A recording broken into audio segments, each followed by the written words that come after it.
Contract wife അവസാന ഭാഗം. രചന ആതിര വിഷ്ണു. അവതരണം ഷാഹുൽ മലയിൽ. എഡിറ്റിംഗ് ഷെരീജ് പൂനൂർ. നിർമ്മാണം PNR ക്രിയേഷൻസ്.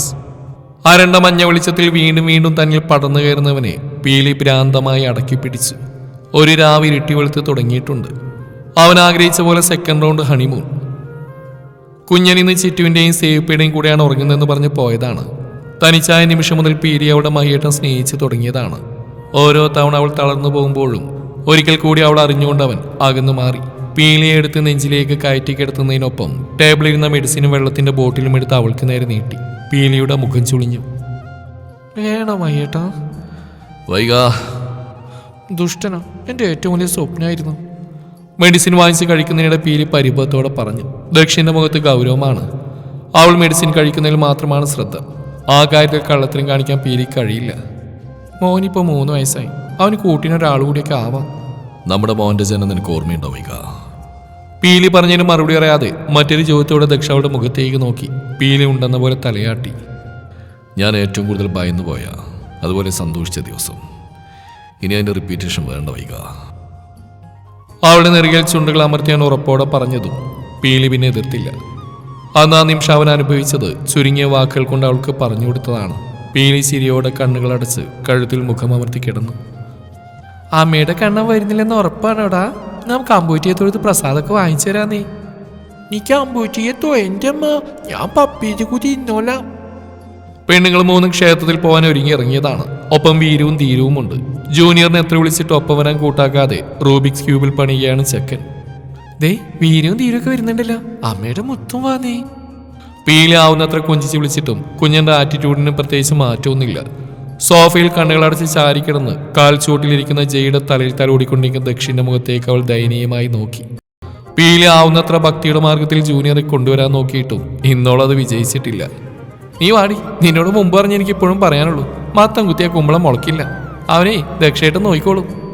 ഗായു സ്ഥിരം പല്ലവിയും കൊണ്ടുവന്ന് അവളെ സമാധാനിപ്പിച്ചതും സീനിയറിനെയും ജൂനിയറിനെയും ഒരുപോലെ ദേഷ്യത്തിൽ നോക്കിക്കൊണ്ട് അവൾ പുറത്തേക്ക് നടന്നു. പുറകെ കുഞ്ഞിനെ ടാറ്റ കാണിച്ച് ഗായുവും ദീക്ഷയും. മൂവരും കുഞ്ഞുങ്ങളും കയറിയ കാർ മാൻഷന്റെ കോമ്പൗണ്ട് വിട്ട് പുറത്തേക്ക് പോയതും ബേസ്മെന്റിൽ നിന്ന് രക്തത്തിൽ കുതിർന്ന രൂപത്തെ ഗാർഡ്സ് ലിഫ്റ്റ് വഴി ഹാളിലേക്ക് എത്തിച്ചു. സേവി കണ്ണുകൾ അടച്ചു കിടക്കുന്ന DM-നെയും കയ്യിലെ പസിൽ സോൾവ് ചെയ്യുന്നതിൽ മാത്രം ശ്രദ്ധ കൊടുത്തിരിക്കുന്ന ജൂനിയറിനെയും ഒരു നിശ്വാസത്തോടെ നോക്കി. ശരീരം പാതിച്ചത്ത അവസ്ഥയിലും അയാൾ എന്തൊക്കെയോ പറഞ്ഞുകൊണ്ട് DM-ന് മുമ്പിൽ അപേക്ഷിച്ചുകൊണ്ടിരുന്നു. ക്യൂബിലെ കളേഴ്സ് എല്ലാം സെറ്റ് ചെയ്യുന്നതിനിടെ ആ കരച്ചിലും യാചനയും ഒരു മ്യൂസിക് പോലെ അവൻ ആസ്വദിച്ചു. ക്യൂബിലെ നിറങ്ങളെല്ലാം പെർഫെക്റ്റ് സെറ്റായ നിമിഷം തന്നെ അവിടെ ഗൺഷോട്ടുകൾ മുഴങ്ങി. നോക്കിയപ്പാ, ഞാനിത് സോൾവ് ചെയ്തു. സേവി കണ്ണുകൾ ഇറുക്കി അടച്ച ഒരു നിമിഷം ആ കാഴ്ചയിൽ നിന്ന് മുഖം തിരിച്ച് കളഞ്ഞെങ്കിൽ അത്രയും ഭീകരമായൊരു കാഴ്ച മുന്നിൽ അരങ്ങേറിയിട്ടും അതിന്റെ യാതൊരു കൂസലുമില്ലാതെ ടാസ്ക് കംപ്ലീറ്റ് ആക്കിയ സന്തോഷത്തിൽ ദക്ഷിന്റെ മടിയിലേക്ക് കയറിയിരുന്ന ജൂനിയറിനെ നോക്കവേ സേവി ഭയത്തോടെ ഉമിനീരിറക്കി. റൂമിന്റെ ബാൽക്കണിയിലായി തനിക്ക് മുഖം നിരാതെ പിണങ്ങിയിരിക്കുന്നവളെ കാണെ ഗൗരവം നിറഞ്ഞ ദക്ഷിന്റെ മുഖത്ത് ഒരു ചിരിമിന്നി. അവൾ അമ്പലത്തിലേക്ക് വിളിച്ചിട്ട് കുഞ്ഞം പോവാത്താണ് അന്നത്തെ പ്രശ്നം. ഒപ്പം വളയുന്തോറും അവൻ കാണിക്കുന്ന തീവ്രമായ വാശിയും. എങ്കിലും മറ്റു കുട്ടികളെ പോലെ വലിയ ബഹളങ്ങളൊന്നുമില്ല. ആളെപ്പോഴും സൈലന്റ് ആയിരിക്കും. ധീരവും വീരവും വാശി പിടിച്ച് കരഞ്ഞ് കാര്യം സാധിക്കാൻ നോക്കുമ്പോൾ ഈ ചെറുപ്രായത്തിലും അവൻ തന്നെ ഒരു നോട്ടം കൊണ്ട് അത് നേടിയെടുക്കും. ഒരു കാര്യം തീരുമാനിച്ചാൽ ഭഗവാൻ നേരിട്ട് ഇറങ്ങി വന്നാൽ പോലും ആ തീരുമാനം അവൻ മാറ്റില്ല. അതൊക്കെ കാണുമ്പോൾ പീലിക്ക് പേടിയാണ്. വൈകാ. ബാൽക്കണിയിൽ നിൽക്കിയായിരുന്നവളെ പുറകിൽ നിന്ന് ഇറങ്ങിയപ്പോഴെന്ന് ദക്ഷ ഗൗരവത്തോടെ വിളിച്ചു. പീലി മുഖം വെട്ടിച്ചു കളഞ്ഞെങ്കിലും കഴുത്തിൽ അമർന്നിറങ്ങിയ അവന്റെ മുഖത്തിന്റെ നോവിലും സുഖത്തിലും പീലിയുടെ കൈകൾ അവനിൽ മുറുകി. എന്നെ തൊടേണ്ട മയ്യേട്ടൻ, അല്ലെങ്കിൽ എനിക്കറിയാം എന്നോട് ഇപ്പോൾ പഴയ സ്നേഹമൊന്നുമില്ലാന്ന്. കള്ളം. നിനക്കറിയാൻ വൈക, ഞാൻ നിന്നെ എത്രമാത്രം പ്രണയിക്കുന്നുണ്ടെന്ന്. കാതിൽ മുരളുന്ന പോലെയുള്ള വാക്കുകൾ. വെറുതെയാ. പീലിയുടെ ശബ്ദം നീർന്നു. മുൻപത്തെ ചൊടിയൊന്നും ഇപ്പോഴാ മുഖത്തില്ല. ദക്ഷ അവളെ പിടിച്ച് തിരിച്ചു നിർത്തി. പീലിയുടെ നോട്ടം അവന്റെ കണ്ണുകൾ തന്നെ പിടിച്ചു കെട്ടി. എല്ലാവരെയും പോലൊരു മകനായോ സഹോദരനായിട്ടോ ഒന്നുമല്ല ഞാൻ ജീവിച്ചു തുടങ്ങിയത്. പകരം നിന്റെ ഭർത്താവായിട്ടാ. ഒരാളുടെ ജീവിതത്തിലെ സ്നേഹം കൊണ്ട് ദക്ഷ മഹേശ്വരന് ആദ്യമായി കിട്ടിയ സ്ഥാനം. ബാക്കിയെല്ലാം നിന്നിലൂടെയാണ് എന്നിലേക്ക് എത്തിയത്. നീ എൻ്റെ ജീവനാണ് വൈക, നമ്മുടെ മോനിൻ്റെ ലോകവും. മുഴക്കമുള്ള അവന്റെ ശബ്ദം അവളുടെ ഹൃദയത്തിൽ അത്രമേൽ അവ ആഴ്ന്നിറങ്ങി. കണ്ണുകൾ നനയിച്ചു. അവനവൻ്റെ ഇഷ്ടത്തിന് വളരട്ടെ, അല്ലാതെ ഫോഴ്സ് ചെയ്യരുത്. ഇനി തെറ്റിയുമോ എന്നുള്ള പേടിയാണ് നിനക്കെങ്കിൽ അവൻ്റെ അമ്മ നീയാണെന്ന് മാത്രം ഓർത്താൽ മതി. ആ പേടിയും വെറുതെയാണെന്ന് തോന്നും. പിന്നെ നമ്മുടെ മോൻ തെറ്റിയില്ല വൈക. ഇനി തെറ്റാണെന്നറിഞ്ഞിട്ടും അവനത് ചെയ്ത അതിനൊരു കാരണം ഉണ്ടാവും. മാ ദക്ഷ പറഞ്ഞു നിർത്തിയതും പുറകിൽ നിന്ന് കുഞ്ഞന്റെ ശബ്ദം കേട്ട് രണ്ടുപേരും ഒന്നിച്ച് തിരിഞ്ഞു നോക്കി. ജയുടെ കൂടെ കാറിൽ വാക്കിംഗ് പോയിട്ടുള്ള വരവാണ്. ജയിനെ ഇപ്പോൾ ലോക്ക് ചെയ്യാൻ അവൻ സമ്മതിക്കാറില്ല. അവന്റെ ബെഡ്ഡി പേരാണ്. പീലിയെ നോക്കി അവൻ പുഞ്ചിരിച്ചതും അവളുടെ മുഖത്ത് മനസ്സിൽ അവനോടുള്ള വാത്സല്യം നിറഞ്ഞു. അടുത്തേക്ക് ചെന്ന് അവന്റെ മുഖം നിറയെ ചുംബിക്കുമ്പോൾ അമ്മയോടുള്ള സ്നേഹവും ബഹുമാനവും പളുങ്കുപോലെ തിളങ്ങുന്ന ആ കണ്ണിൽ നിറയുന്ന ദക്ഷ കണ്ടു. ദക്ഷ മഹേശ്വരന്റെയും വൈകിയുടെയും മകനാണവൻ. അനിമലിന്റെയും അവന് പ്രണയം കൊണ്ട് മരിക്കിയ പീലിയുടെയും മകൻ. ക്ഷമയും വന്യതയും ഒന്നിച്ചേർന്ന ഭാവിയിലെ ഡെഡ്ലി കോമ്പിനേഷൻ. ദക്ഷ അവർക്കടുത്തേക്ക് ചെന്നും കുഞ്ഞനെടുക്കാനെന്ന പോലെ അവന് നേരെ കൈനീട്ടി. DM അവനെടുത്ത് നെറിയയിൽ ചുംബിച്ചു. ലവ് യു പാ. Love you too junior. പപ്പയുടെയും മോന്റെയും സ്നേഹം കണ്ടു മുരണ്ട ജയ്യെ പീലി ചേർത്ത് പിടിച്ചതും ആ ഫ്രെയിം പൂർണ്ണമായി. നീണ്ട 21 വർഷങ്ങൾക്ക് ശേഷം DM മാൻഷന്റെ ലിവിങ്ങിൽ DMന് മുന്നിലായ ഒരു മനുഷ്യൻ വെറുതെ വിടാൻ പറഞ്ഞ് കൈകൾ കൂപ്പി. ഇനിയും അവസാനിക്കാതെ DMന്റെ ശത്രുക്കളിൽ ആരുടെയോ കൈയാൾ. DM എന്ന സാമ്രാജ്യത്തിന്റെ അധിപനെ തകർക്കാൻ ആരോ പറഞ്ഞു വിട്ടവൻ.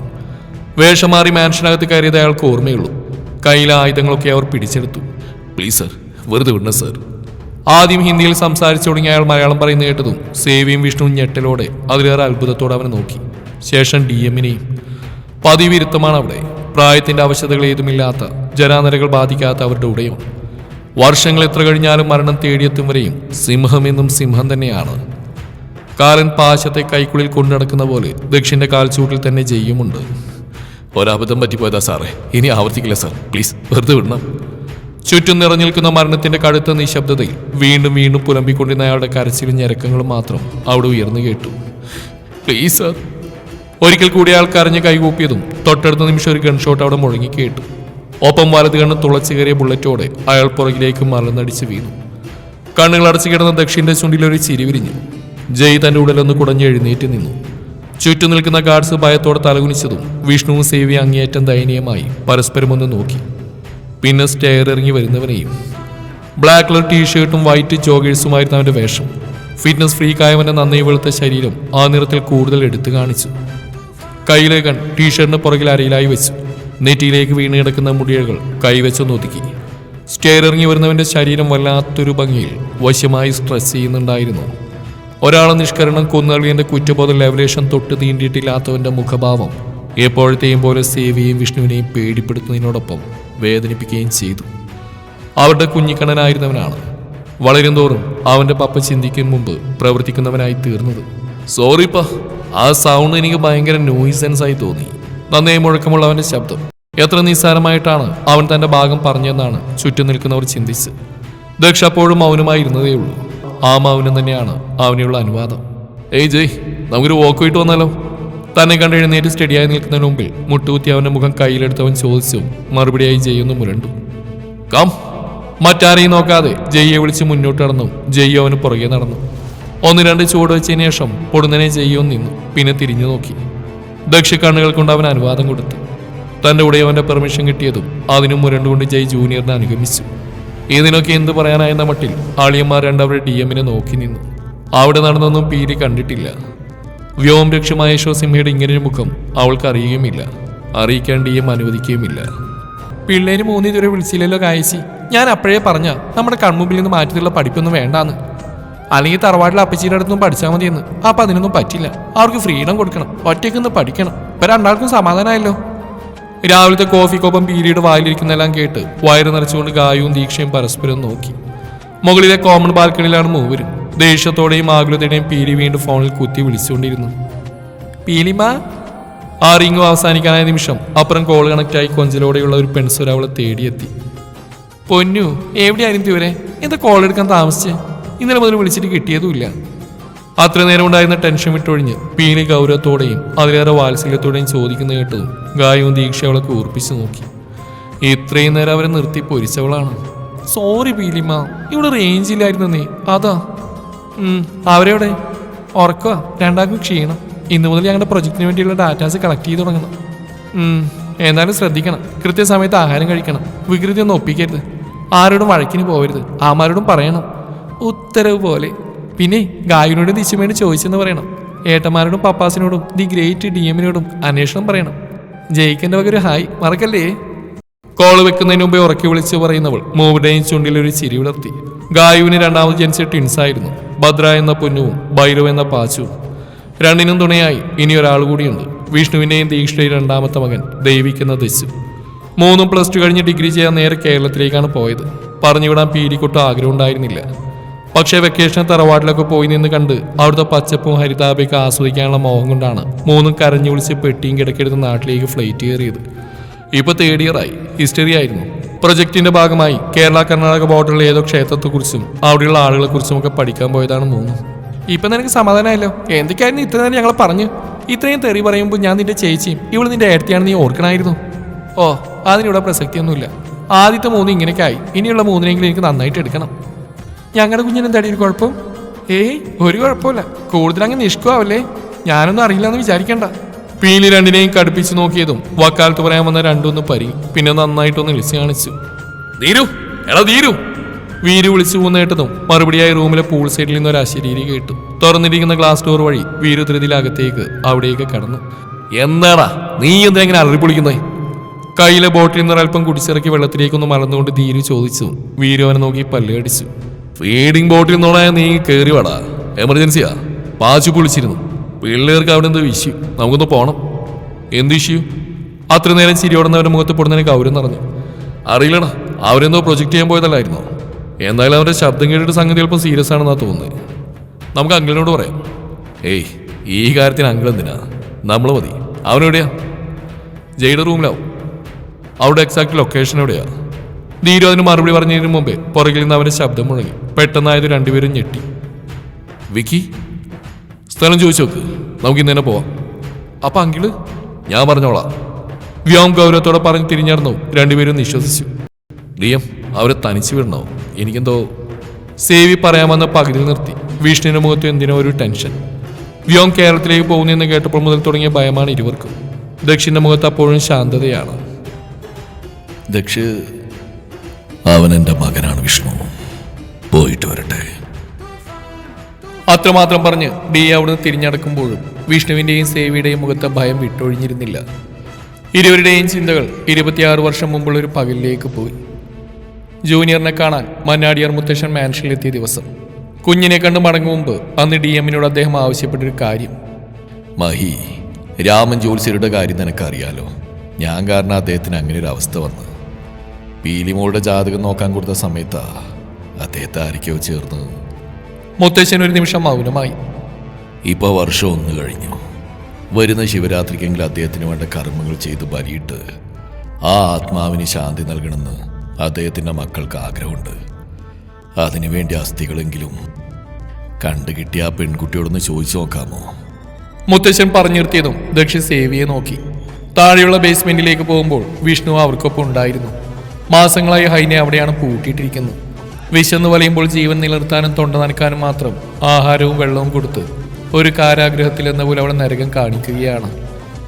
5 വർഷം ഒരു തെറ്റും ചെയ്യാതെ ദീക്ഷ നരകിച്ച് തീർത്തതിന് പകരം കൊടുക്കുന്ന ശിക്ഷ. ലിഫ്റ്റിന്റെ ഡോർ ഓപ്പൺ ആയതും മുത്തശ്ശനെ ചേർത്ത് പിടിച്ച് വിഷ്ണു സേവിക്ക് പുറകെ നടന്നു. അദ്ദേഹത്തെ പോലൊരു മനുഷ്യന് അവിടെ നടക്കുന്ന കാഴ്ചകൾ കാണാനുള്ള ശക്തി ഉണ്ടായിക്കൊള്ളണമെന്നില്ല. DM എന്ന അനിമൽ വിധിക്കുന്ന നരകമാണത്. അതിന്റെ ശേഷിപ്പെന്ന വണ്ണം ഏത് സുഗന്ധവസ്തുക്കൾ കൊണ്ടുവന്ന് പൂശിയിട്ടും ഇനിയും വിട്ടൊഴിയാത്ത കട്ട പിടിച്ച് അഴുകി തുടങ്ങിയ രക്തത്തിന്റെ ദുർഗന്ധം വായുവിൽ നിലനിൽക്കുന്ന പോലെ മുത്തശ്ശിന് മനം പുരട്ടിപ്പോയി. കുറച്ചു ദൂരം മുന്നോട്ട് നടന്നു. അടഞ്ഞുകിടക്കുന്ന ഒരു ഗ്രിൽ ഡോറിന് മുമ്പിൽ മൂവരും നിന്നു. സേവി ഡോറിന്റെ ലോക്ക് ഓപ്പൺ ചെയ്തു. ഒരുവളുടെ വേദന കൊണ്ടുള്ള ഞെരക്കം ഉയർന്നു കേട്ടു. ഗിരിധറിന്റെ വളർത്തുപുത്രി ഹൈന. അകത്തേക്ക് കയറിയതും ഒരു നോട്ടമേ അവളെ മുത്തശ്ശൻ നോക്കിയുള്ളൂ. പൊട്ടിയൊലിച്ച് തുടങ്ങിയ വ്രണങ്ങൾ, വൃത്തിഹീനമായൊരു രൂപം. എന്തുകൊണ്ടോ മുത്തച്ഛൻ്റെ ഉള്ളൊന്ന് വിങ്ങിപ്പോയി. ആദ്യമായി ജൂലി എന്ന് പറഞ്ഞ് പരിചയപ്പെടുത്തിയവളെ അദ്ദേഹം ഓർത്തുപോയി. പക്ഷേ അവളൊരു പാപിയായിരുന്നു. ഒരു തെറ്റും ചെയ്യാത്ത 2 പാവങ്ങളെ നിർദാക്ഷിണ്യം കൊന്നൊടുക്കി 2 കുട്ടികളെ അനാഥയാക്കിയവൾ. ജീവനെപ്പോലെ സ്നേഹിച്ച് വിശ്വസിച്ച കൂട്ടുകാരിയെ ചതിച്ച് നരകം കാണിച്ചവൾ. ഉള്ളിൽ തോന്നിയ ദയയുടെ നേരിയ ഉറവ് പോലും ആ നിമിഷം വറ്റിവരണ്ടു. ഹൈന, എന്നെ ഒന്ന് കൊന്നതാ സേവി, പ്ലീസ്. സേവി വിളിച്ചതും മരണത്തിന് വേണ്ടി അവൾ യാചിച്ചു പോയി. എൻ്റെ ദീക്ഷ അനുഭവിച്ചതിൻ്റെ ഒരു അംശം പോലും ഇതായിട്ടില്ലല്ലോ ഹൈന. വിഷ്ണു പുച്ഛത്തോടെ അവളെ നോക്കി. കറുപ്പോടെന്ന കണ്ണുകൾ ഉയർത്തി അവളവനെ നോക്കി. എങ്കിലും നിനക്ക് ഞാനൊരു ഓഫർ തരാം. വിഷ്ണു വീണ്ടും പറഞ്ഞതും ഹൈനയുടെ കണ്ണിൽ നേരത്തൊരു തിളക്കം. നീയും നിന്റെ വളർത്തച്ഛനും കൂടി ആളെ വിട്ട് കൊന്നുകളഞ്ഞൊരു പാവം മനുഷ്യനില്ലേ? പീലിയുടെ ജാതകം നോക്കിയ രാമൻ ജോത്സ്യർ. ആ മനുഷ്യന്റെ മൃതശരീരം നീയൊക്കെ കൂടി എവിടെയാ കൊണ്ടുകുഴിച്ച് മൂടിയതെന്ന് പറ. വിഷ്ണു ദേഷ്യത്തോടെ ചോദിച്ചു നിർത്തിയതും അവളുടെ കണ്ണുകളിൽ വല്ലാത്തൊരു പകപ്പ് നിറഞ്ഞു. എന്തൊക്കെയാ വിഷ്ണു ഈ പറയുന്നേ? അതാരാണെന്ന് പോലും എനിക്കറിയില്ല. എൻ്റെ പപ്പയ്ക്കും അറിയില്ല. സത്യം. കള്ളം പറയുന്നടി മോളെ. വിഷ്ണു അവൾക്ക് നേരെ പാഞ്ഞെന്ന് ചവിട്ടാനാഞ്ഞതും സേവി അവനെ പിടിച്ചു വെച്ചു. ഭയത്തോടെ കൂനിക്കൂടിയ ഹൈന മെല്ലെ മുഖമുയർത്തി മുത്തശ്ശനെ നോക്കി. സത്യം സർ, ഒരു ജോത്സ്യനെ ഞങ്ങൾക്ക് അറിയില്ല. ഞങ്ങളല്ല. ഹൈനയുടെ ശബ്ദം അങ്ങേയറ്റം ദയനീയമായി. വെറുതെ കള്ളം പറയുന്നത് ഹൈന. നീയോ അയാളോ അല്ലാതെ മറ്റാരും ഇത് ചെയ്യില്ല. നിന്നെ ഇനിയും ശിക്ഷിക്കാൻ വേണ്ടി ചോദിക്കുന്നതല്ല. ആ മനുഷ്യന്റെ അന്ത്യകർമ്മം ചെയ്യാൻ അസ്ഥിയെങ്കിലും അയാളുടെ മക്കൾ കൊടുക്കാനാ. ഒരുപാട് ക്രൂരത ചെയ്തു കൂട്ടിയിട്ട് അവസാന നിമിഷങ്ങളിൽ ഒരു നന്മ ചെയ്യാൻ നോക്ക്. എന്നെ ഒന്ന് വിശ്വസിക്ക് സേവി. ഞാൻ പറയുന്ന സത്യ. ചെയ്ത എല്ലാ തെറ്റുകളും ഞാൻ ഏറ്റുപറഞ്ഞില്ലേ? അങ്ങനെയുള്ള എനിക്ക്, മരണം കാത്തു കിടക്കുന്ന എനിക്ക് ഇതുപോലെ കള്ളം പറയേണ്ട ആവശ്യം എന്താ? സത്യമായിട്ടും ഞങ്ങളല്ല. ഞങ്ങൾ അറിഞ്ഞിട്ടില്ല. അല്ലെങ്കിലും പീരിയുടെ ജാതകം കിട്ടിയിട്ട് ഞങ്ങൾക്ക് എന്ത് കാര്യം? ഹൈന ദയനീയമായി ചോദിച്ചു. ഇത്തവണ സേവിക്കും വിഷ്ണുവിന് ആശങ്കയായി. അവളല്ലെങ്കിൽ പിന്നെ ആരാവും? എന്തിനു വേണ്ടിയാവും? മുത്തച്ഛൻ്റെ മുഖത്ത് ഭയം നിറഞ്ഞു. സേവി, സാറ് പിടിക്കണ്ട. ഡെയ്യമുള്ളപ്പോൾ ഒന്നും സംഭവിക്കില്ല. അങ്ങനെ പറയുമ്പോഴും സേവിയുടെ മനസ്സ് കലുഷിതമായിരുന്നു. മറിഞ്ഞിരിക്കുന്ന മറ്റൊരു ശത്രു, ഹൈനയും ഗിരിധർമ്മൊന്നുമല്ലാത്ത ശക്തനായ മറ്റൊരാൾ. ഓർമ്മകളിൽ നിന്ന് തിരിച്ചെത്തിയതും സേവിയും വിഷ്ണുവും എന്ത് ചെയ്യണമെന്നറിയാൻ നിന്നു. DM-ന്റെ മനസ്സിൽ എന്താണെന്ന് അവർക്കറിയില്ല. അതുപോലെ ഒരു കാര്യം തീരുമാനിച്ചാൽ വ്യോമിനെ അതിൽ നിന്ന് പിന്തിരിപ്പിക്കാനോ ആവില്ല. മറിഞ്ഞിരിക്കുന്ന ശത്രു ഇന്ത്യയിലാണെന്ന് അവർക്കറിയാം. അവരുടെ ലക്ഷ്യം പീലിക്കും ദക്ഷുമാഹേശ്വരനും ജനിച്ച അവരുടെ മകനാണെന്നും ആ ജോത്സ്യൻ അന്ന് അവസാനമായി പറഞ്ഞ വാക്കുകളിൽ ഒളിപ്പിച്ചു വെച്ച പൊരുൾ അതായിരുന്നു. ദക്ഷുമാഹേശ്വരന് ഒരു അവകാശം നൽകാൻ പിറന്നവൾ, അതിനുശേഷം കളം വിട്ടൊഴിയേണ്ടവൾ. കണ്ണാ, പീലി വിളിക്കുന്ന കേട്ടതും വ്യോമലിനെ തിരിഞ്ഞു നോക്കി. ഇന്ത്യയിലേക്ക് പോവാൻ തീരുമാനിച്ച നിമിഷം മുതൽ അമ്മയുടെ വരവ് അവൻ പ്രതീക്ഷിച്ചതാണ്. വഴക്കുണ്ടാക്കരുത്, ആരെയും കൊല്ലരുതെന്നും പറഞ്ഞ നീ കേൾക്കില്ലെന്ന് എനിക്ക് നന്നായിട്ട് അറിയാം. പീലി ദേഷ്യത്തിലും അവനോടുള്ള വാത്സല്യത്തോടെയും പറഞ്ഞതും ഗൗരവക്കാരന്റെ മുഖത്തൊരു ചിരി മിന്നി. തോളിലൂടെ കൈയിട്ടവൻ പീലിയെ ചേർത്ത് പിടിച്ചു. തന്നേക്കാൾ വളർന്ന മകനെ അവൾ അഭിമാനത്തോടെ ഒരൽപ്പം ഭയത്തോടെ നോക്കി നിന്നു. അവന്റെ പപ്പയുടെ മറ്റൊരു പതിപ്പാണ്. പിന്നെന്താ അമ്മയ്ക്ക് പറയാനുള്ളത്? എന്ത് പ്രശ്നമായാലും ഒരു പെണ്ണിന് നേരെ നിന്റെ കൈ പൊങ്ങരുത്. അമ്മ. അതെ, അമ്മയാണ്. അമ്മയുടെയും മകനാണ്. പീലി സ്നേഹത്തോടെ അവന്റെ കവിളിൽ കൈ ചേർത്തു. വെറുതെ അല്ല ആ അനിമൽ ഈ വൈകക്കൊമ്പിൽ മെരുങ്ങിയത്. എന്റെ സംസാരത്തിന് മുന്നിലല്ല, പ്രണയത്തിന് മുമ്പിലാ നിന്റെ പപ്പ അടങ്ങിയത്. പീലിയും ചിരിച്ചു. ഏത് മൃഗവും മെരുങ്ങുന്നൊരു മെഡിസിനാണത്. അളവിൽ കൂടിയാൽ ഭ്രാന്ത് പിടിച്ചു പോകുന്ന മെഡിസിൻ. ഞാൻ പറയുമ്പോൾ നിനക്കതൊരു കഥയായി തോന്നും. അത് വേണ്ട. എന്നെങ്കിലും ഒരിക്കലും എൻ്റെ മോൻ അനുഭവിച്ചറിഞ്ഞാൽ മതി. അധികം നേരം കാറ്റുകൊണ്ട് നിൽക്കരുത്. Good night. നെറ്റിയിലേക്ക് വീണ് കിടക്കുന്ന അവൻ്റെ മുടികൾ ഒതുക്കി വെച്ച് പീലി അവിടെ നിന്ന് തിരിഞ്ഞടന്നു. അമ്മ. വാതിൽ കിടക്കും മുമ്പേ വ്യോമ അവളെ വീണ്ടും വിളിച്ചു. പീലി സംശയത്തോടെ തിരിഞ്ഞു നോക്കി. പ്രണയം ഒരു ഇമോഷനാ. ഏത് ശക്തിനെയും പ്രണയം കൊണ്ട് തളർത്താനും തോൽപ്പിക്കാനും കഴിയും. എനിക്കങ്ങനെ തോൽക്കാൻ ആഗ്രഹമില്ല അമ്മ. Good night. കണ്ണിരണ്ണും ചിമ്മി മുഴക്കമുള്ള സ്വരത്തിൽ അവൻ പറഞ്ഞു നിർത്തിയതും പീലി ഒന്ന് പകച്ചു. പിന്നെ പുഞ്ചിരിച്ച് തിരിഞ്ഞടന്നു. അവൾ പോയതും വ്യോമിന്റെ നോട്ടം വീണ്ടും കടലിലേക്കായി. നീലാവളിച്ചതിൽ കടുനീല നിറത്തിൽ കാണുന്ന സമുദ്രം. ആ നിറത്തിനോട് അവനെന്തോ ഭ്രമം തോന്നി. നൃത്തം ചെയ്യുന്ന മയിലിന്റെ പീലി പോലുള്ള തിരമാലകൾ. ഇതേ സമയം തുറന്നിട്ട ജാലകം വഴി പറന്നു വന്ന മയൂരത്തെ കാണേ പീലിയുടെ നിറഞ്ഞ മിഴികൾ തിളങ്ങി. എന്തായിന്ന് വൈകി? എത്ര നേരം കൊണ്ട് ഞാൻ നോക്കിയിരിക്കുകയാണെന്നോ? സന്തോഷത്തോടെ അവൾ അടുത്തേക്ക് ചെന്നു. അവൾക്കായി അവ പീലി പൊഴിച്ചു. മൈഥിലി. പുറകിൽ നിന്നും ചേച്ചിയുടെ വിളി കേട്ടതും ഭംഗിയായി പുഞ്ചിരിച്ചുകൊണ്ട് അവൾ തിരിഞ്ഞു നോക്കി. നിഷ്കളങ്കമായ അവളുടെ ചിരിയിൽ വശ്യമായ സൗന്ദര്യത്തിൽ ഇമച്ചിമാതമിത്ര നോക്കി നിന്നു. അനിയത്തിയുടെ സൗന്ദര്യത്തിൽ ചെറിയ അസൂയയും അവളുടെ വിധിയിൽ അതുപോലെ സങ്കടവും അവൾക്ക് തോന്നി. ചേച്ചി എപ്പോഴാ വന്നേ? ഇട്ടിരുന്ന സ്കേർട്ട് മെല്ലെന്ന് ഉയർത്തിപ്പിടിച്ച് മൈഥിലി മിത്രക്കടുത്തേക്ക് ചെന്നു. എപ്പോഴും ഒരു രാജകുമാരിയെ പോലെയാണ് അവിടെ വേഷം. കടുനീല നിറത്തിലുള്ള സ്കേർട്ടും ഓറഞ്ച് നിറത്തിലെ ക്രോപ്പ് ടോപ്പും അലസമായി ചുറ്റിയ നീല ഷാളും. ആ വേഷം അവളുടെ വശ്യ സൗന്ദര്യം എടുത്തു കാണിച്ചു. വാർമേഘക്കെട്ട് ഒഴിഞ്ഞു വീണ പോലുള്ള കനത്ത മുടികൾ ഒതുക്കി വെച്ചവൾ മിത്രയുടെ അടുത്തേക്ക് നടന്നു. അവളെ വർണ്ണിക്കാൻ വാക്കുകൾ പോരാതെ വരുമെന്ന് മിത്രയ്ക്ക് തോന്നി. പക്ഷേ കാര്യമില്ല. ഈ മാളികയിലും ക്ഷേത്രത്തിലുമായി ചിതലരിച്ചു പോവാനുള്ളതാണെല്ലാം. വരാഹവംശത്തിന് വേണ്ടിയുള്ളതാണ് അവളുടെ ജീവിതം. കനത്ത അന്ധവിശ്വാസങ്ങൾ മറികടന്ന് അവൾക്കായി ആരും വരില്ല. ചേച്ചി എന്താ ഇങ്ങനെ നോക്കുന്നേ? ഞാൻ ചോദിച്ച കേട്ടില്ലേ? കുറച്ചേരായി വന്നിട്ട്. ഏട്ടന്മാരുണ്ട്. പിന്നെ രാത്രിയായാലും അവർക്ക് പോലും നിന്നെ കാണാൻ വിലക്കാണല്ലോ. വലിയേട്ടനൊക്കെ എന്തുമാത്രം സങ്കടം ഉണ്ടെന്നറിയോ? മിത്ര പറഞ്ഞു നിർത്തിയതും അവളുടെ മുഖം മങ്ങി. സാരില്ല, എല്ലാം നമ്മുടെ കുടുംബത്തിന് വേണ്ടിയല്ലേ. ഇതാ നിന്റെ കുഴപ്പം. പാഠപുസ്തകം പഠിക്കുന്നതിന് വരെ കുറെ കെട്ടുകഥകൾ അന്ധവിശ്വാസങ്ങൾ പാടി പഠിച്ചു വെച്ചതിന്റെ ദോഷം. എന്റെ മിഥു, ഇതോ നല്ല കുട്ടി ജീവിതം. ഈ കോട്ടക്കപ്പുറം മറ്റൊരു ലോകമുണ്ട്, ആളുകളും. അവര് പറയുന്ന പോലെ ജീവിതകാലം മുഴുവൻ ദേവിയായി കന്യകയായി ആർക്കു വേണ്ടി നീ നിന്റെ ജീവിതം ഹോമിക്കരുത്. ഒരാളെ വിവാഹം കഴിച്ച് അയാളുടെ ഭാര്യയായി അയാളുടെ കുഞ്ഞുങ്ങളുടെ അമ്മയായി. മിത്ര പറഞ്ഞു പൂർത്തിയാക്കും മുമ്പ് മിഥുന്റെ ശബ്ദം വല്ലാതെ ഉയർന്നു. മിത്രയൊന്ന് പകച്ചുപോയി. ചുവന്ന ഞരമ്പുകൾ സ്ഥാനം പിടിച്ച അവളുടെ നീണ്ട മിഴികളും ദേഷ്യം കൊണ്ട് വിറക്കുന്ന മൂക്കിൻ തുമ്പും. എന്നോട് ഇങ്ങനെയൊന്നും പറയണ്ട, എനിക്കൊന്നും കേൾക്കുകയും വേണ്ട. ഇതാ എൻ്റെ ലോകം, ഇതാ എൻ്റെ ജീവിതം. ഈ ലോകത്തിനപ്പുറം എനിക്ക് മറ്റു ആഗ്രഹങ്ങളില്ല, സ്വപ്നങ്ങളും. സ്വന്തം ആഗ്രഹങ്ങൾക്ക് വേണ്ടി ജീവിക്കാൻ എല്ലാവർക്കും പറ്റും, പക്ഷെ മറ്റുള്ളവർക്ക് വേണ്ടി ജീവിക്കാൻ വളരെ കുറച്ചു പേർക്കേ കഴിയും. മിഥു നിന്ന് കിതച്ചു. വിദ്യാ, നിന്നെ എന്തു പറഞ്ഞിട്ട് കാര്യമില്ല. സ്വയം ഹോമിക്കാൻ തീരുമാനിച്ച ഞാനെന്താ പറയാ? ദേഷ്യവും സങ്കടവും കൊണ്ട് മിത്രയുടെ മുഖം ചുവന്നു. കണ്ണുകൾ അമർത്തി തുടച്ചവൾ തിരിഞ്ഞടക്കുമ്പോൾ മിഥുവിനുള്ളവും വിങ്ങിപ്പോയിരുന്നു. അതുപക്ഷെ സ്വന്തം ജീവിതത്തെക്കുറിച്ച് ഓർത്തായിരുന്നില്ലെന്ന് മാത്രം. പകരം ചേച്ചിയുടെ നേരെ ശബ്ദമുയർത്തിയുള്ള സങ്കടം. പെട്ടെന്ന് എന്തോ ഓർത്ത പോലെ മിഥു തിരിഞ്ഞു നോക്കി. അവൾക്കായി പീലി പൊഴിച്ച് ആ മയൂരൻ ദൂരേക്ക് പറന്നുപോയിട്ടുണ്ട്. ഈ കഥ ഇവിടെ അവസാനിക്കുന്നു. നാളെ മുതൽ നുസ്രത്ത് ബാനു എഴുതുന്ന എൻ്റെ രാവണൻ എന്ന പുതിയ കഥ ആരംഭിക്കുകയാണ്. നിങ്ങളുടെ അഭിപ്രായങ്ങൾ കമൻറ്റുകളായി രേഖപ്പെടുത്തുക.